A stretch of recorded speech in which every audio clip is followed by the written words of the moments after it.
Señoras y señores, bienvenidos a Tiempos Modernos. Al acabar la Guerra Civil Española, en torno a 450.000 españoles se encontraban en el extranjero, en buena parte por razones ideológicas. Aproximadamente la mitad regresaron a España apenas unos meses más tarde. Pero un par de cientos de miles permanecieron en los países de destino y jamás regresaron o lo hicieron muchos años más tarde. Se los conocía como el exilio. En España el exilio no ha sido privativo del siglo XX y de la causa republicana. Existió un exilio tras la Guerra de Sucesión en el siglo XVIII y hubo varios en la siguiente centuria, liberales y carlistas alternativamente, y hasta reinas y regentes. Pero fue sin duda tras la Guerra Civil Española cuando el exilio por razones políticas tomó una mayor dimensión. Con la victoria nacional de 1939, unos 440.000 españoles cogieron el camino del exilio, sobre todo a México, Argentina y Francia, aunque también a otros destinos hispanoamericanos, la Unión Soviética, Gran Bretaña y los Estados Unidos. Ya en 1937 comenzaron las primeras evacuaciones de los partidarios del Frente Popular. A lo largo de ese año, unos 1.000 niños fueron evacuados, 100 de ellos a la Unión Soviética, 450 a Francia y una cantidad similar a México, que desde entonces serían conocidos como los niños de Morelia, coordinados por el Comité de Ayuda a los Niños del Pueblo Español. A fines de 1938, unos 40.000 refugiados se encontraban en territorio francés. Pero la gran emigración se produjo a partir de febrero de 1939 con la llegada de las tropas nacionales a Barcelona y luego al Pirineo. Los españoles exiliados fueron acogidos en Francia de forma desigual y su destino fue sobre todo el suroeste francés, la región de Toulouse y el centro del país y París. En una Francia en crisis, la masiva llegada de españoles no fue bien acogida en todas partes y el trato en los campos de concentración en los que fueron internados fue deplorable. Los que se llegaron al norte de África fueron empleados como trabajadores forzados. Además, las autoridades francesas atizaron los odios entre los anarquistas y comunistas para dominar a estos últimos. Hacia México se dirigieron unos 20.000 exiliados, en general de considerable cualificación, debido a la actitud del presidente Lázaro Cárdenas. México acogió a Blas Cabrera, Emilio Prados, José Bergamín, Max Aub o Tomás Segovia. A la Unión Soviética fueron enviados los cuadros del Partido Comunista y las familias de estos. En torno a unos 3.000 niños fueron enviados a la URSS, donde en muchos casos no tuvieron un destino precisamente envidiable, ya que, tras la derrota de la República, constituían un recuerdo incómodo. No pocos intelectuales salieron de España a lo largo de la guerra o en los últimos días. Los Estados Unidos acogieron a muchos de ellos, como Severo Ochoa, Américo Castro, Ramón J. Sendero, Fernando de los Ríos.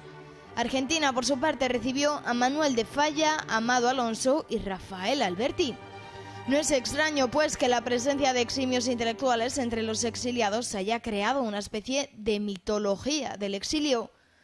Por otro lado, la Segunda República trató de perpetuarse en el exilio, aunque la realidad internacional la dejó completamente aislada a la vuelta de unos pocos años y sobre todo tras el desenlace de la Segunda Guerra Mundial. Su posterior trayectoria revelaría su desconexión de la situación del mundo a partir de los años 50. Doña Milagrosa Romero Samper, muy bienvenida. Hola, Fernando. Profesora de la Universidad de San Pablo CEU, historiadora, por supuesto.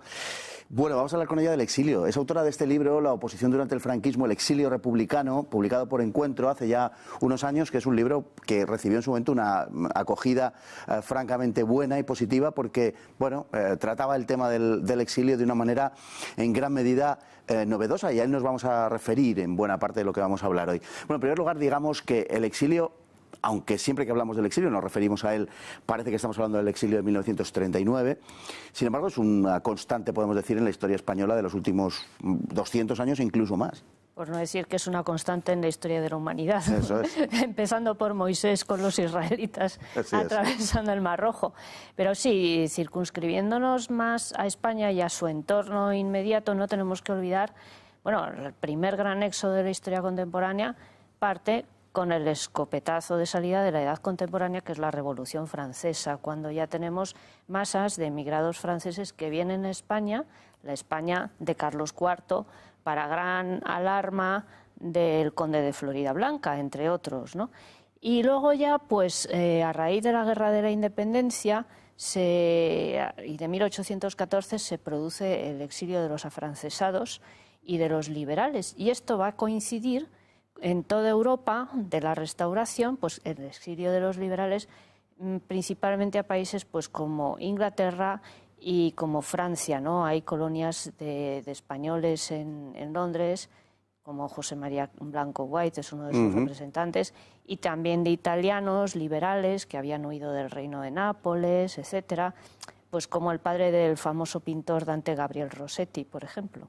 Y luego ya pues las sucesivas guerras que hay a lo largo del 19 pues alimentan este exilio que no tenía destinos tan lejanos. A veces iban simplemente a Gibraltar, que estaba muy a mano y no había que aprender idiomas, era muy práctico.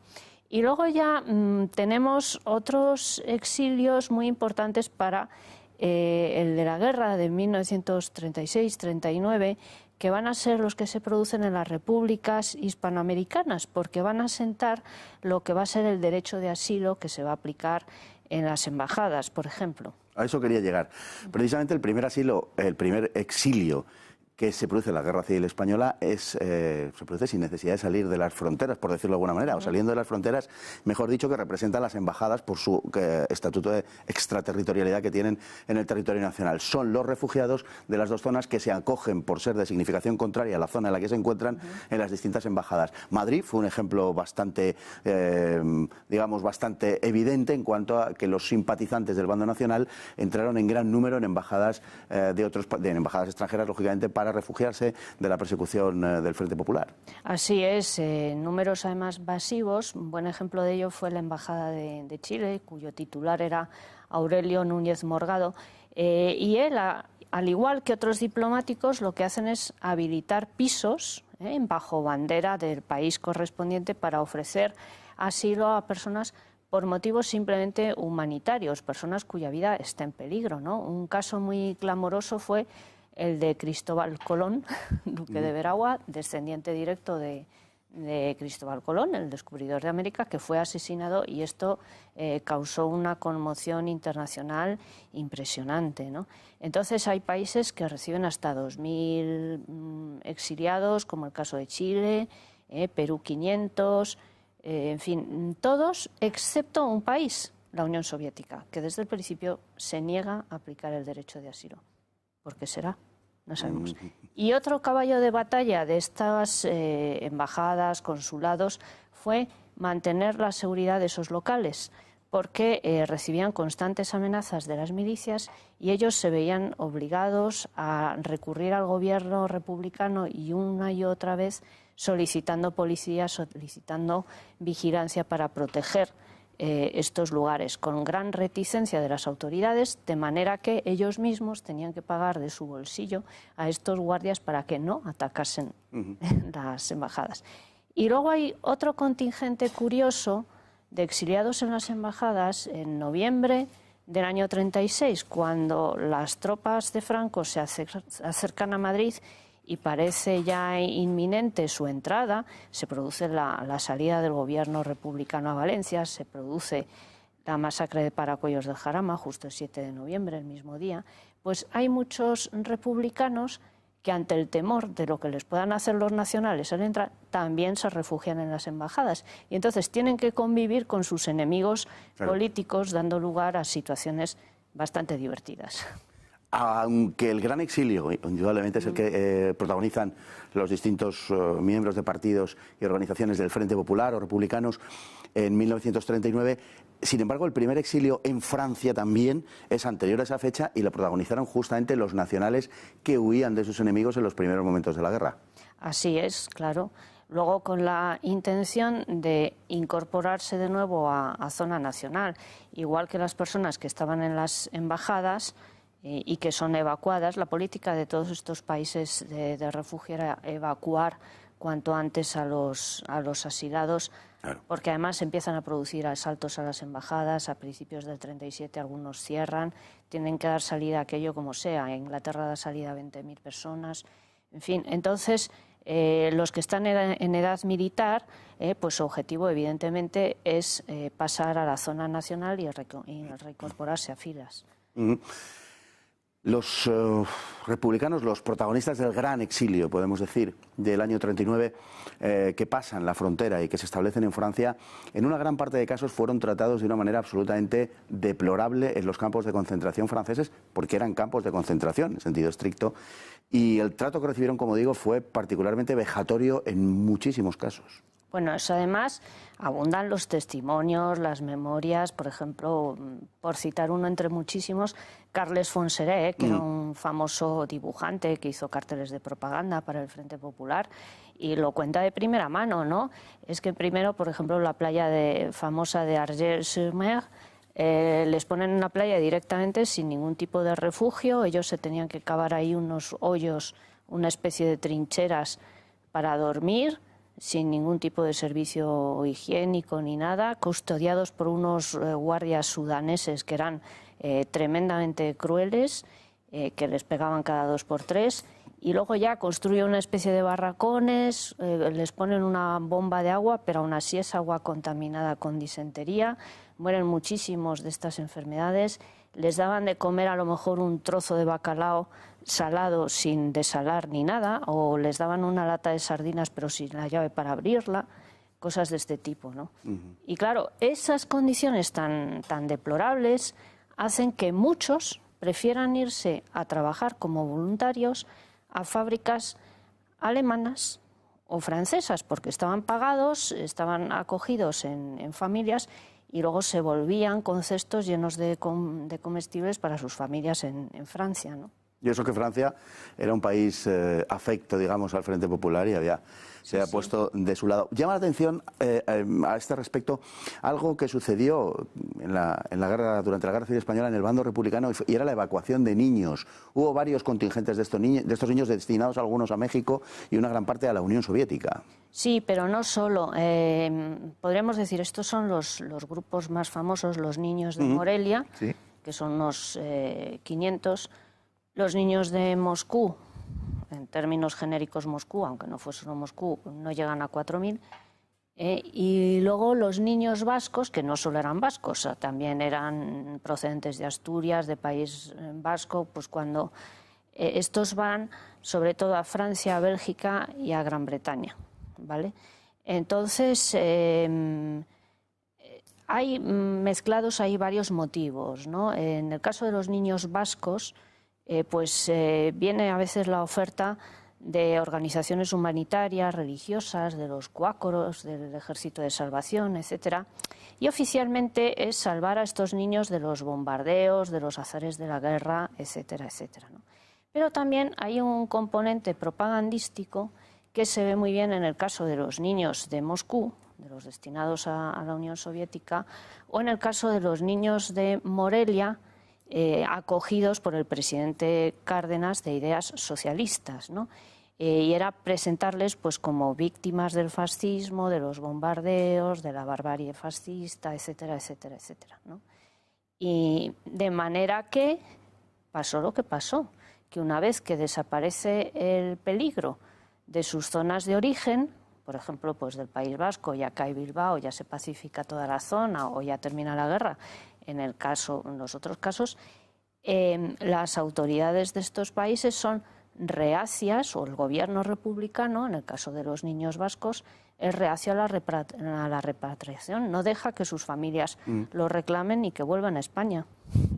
Pero ¿no implicaba esa medida una cierta admisión de una baja moral, en el sentido de que no se esperaba ganar la guerra? Porque si no se hubiera producido las evacuaciones. De hecho, ¿el bando nacional hubo algo parecido?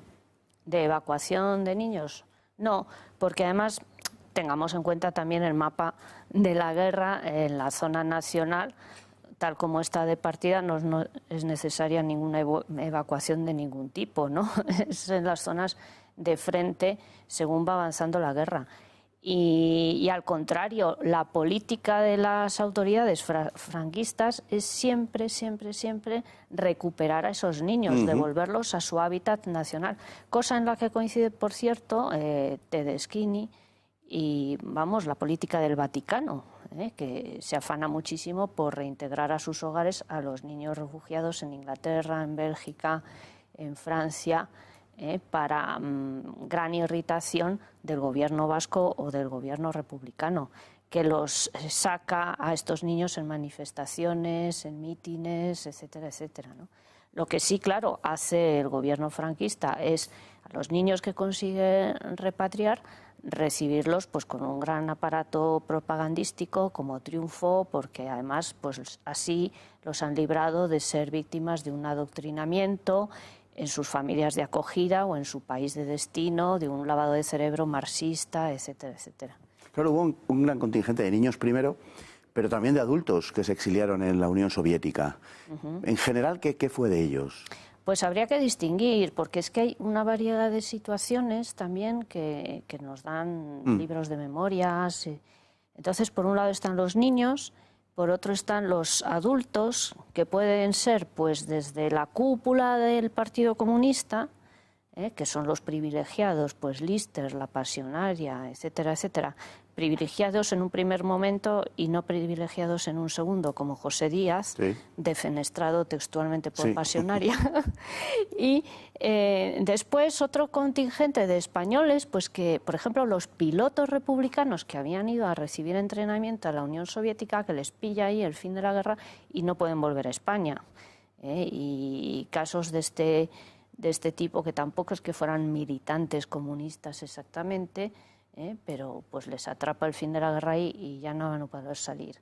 Entonces el destino por empezar por un poco de orden de los niños, pues son acogidos en escuelas, a veces en Crimea, la Andalucía de Rusia, y en sus memorias pues cuenta que por un lado sí, lo reciben bien, tal y cual, por otro les quitan su ropa, sus objetos personales, como una especie de despersonalización, y luego, como se ha visto en el documental, al comenzar la guerra son movilizados, mandados al frente, a fábricas, sin que a veces tengan ni siquiera la mayoría de edad, ¿no? Hay un maestro comunista que acompaña a estos niños, un italiano, Ettore Vanni, que cuenta también un episodio bastante negro, y son los abusos, por no decir violaciones, de Lister a muchas de estas niñas españolas refugiadas, ¿no? Y luego, por lo general, pues ellos ya se integran en este país, hacen allí su vida y pueden volver con cuentagotas, porque las autoridades soviéticas, pese a las reclamaciones, o precisamente por las reclamaciones de Franco, no les dejan. En el 56, con los prisioneros de la División Azul en el Semiramis, un barco, y luego algunos puntualmente en los años 60, pero normalmente pues tienen allí ya su vida hecha y se consideran, bueno, ciudadanos rusos, aunque conservan su cultura española, etcétera, ¿no?